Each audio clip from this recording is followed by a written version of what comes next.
सुनने में फायर बहुत छोटा वर्ड लग रहा होगा आपको। फायर होती क्या है एक्चुअल में, फायर लगती कैसे है।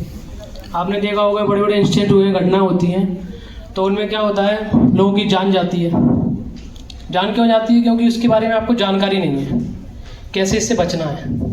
फायर 3 चीज़ों से मिलकर बनती है, heat, fuel and oxygen.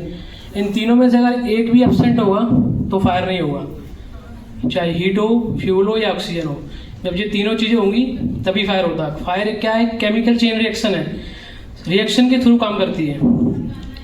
Fire को हमारे 4 टाइप में डिवाइड किया गया है, class A, class B, class C, class D.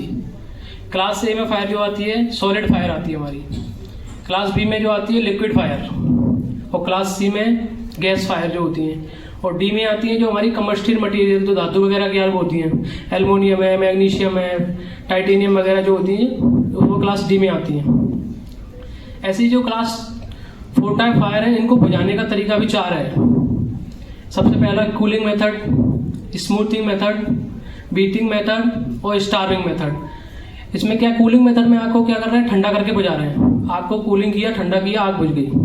Beating method में आपने देखा होगा फायर बीटर होता है, आग को पीट कर बुझाते हैं। जैसे बड़े सरफेस में कहीं आग लगती है, खेतों में आग लगती है, तो लोग क्या करते हैं, फायर को पत्तों से पीट कर बुझाते हैं, तो वो क्या बीटिंग मेथड है।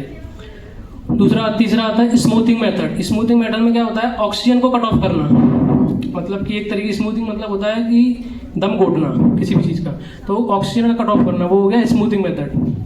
फायर में beating method, cooling method, smoothing method, और एक आता है स्टार्विंग मेथड। स्टार्विंग मेथड मतलब किसी भी चीज़ को भूखा मारना। जैसे कि माने आग इसमें लगी है, आपने इसके बगल से जो इक्विपमेंट रखा है उसको अलग कर दिया, तो आग यहीं पे खत्म हो जाएगी। इसको बोलते हैं स्टार्विंग मेथड। ऐसी 4 टाइप फायर हो गई, बुझाने का तरीका 4 हो गया। ऐसे इनके लिए एक्सटिंग्विशर जो बनाते हैं, क्लासिफिकेशन किया गया है। सॉलिड में कौन सी फायर, जो सॉलिड फायर होती है अपनी ए क्लास फायर, उसके लिए वाटर टाइप एक्सटिंग्विशर होता है, वाटर से बुझाते हैं। नॉर्मली आप इसको जैसे कि सॉलिड में माने कपड़ा, गत्ता, पेपर, जिसकी राख बन जाती है एक तरीके से, वो सॉलिड फायर में आती है, उसके लिए वाटर यूज़ करते हैं। दूसरा आता है लिक्विड फायर, जो क्लास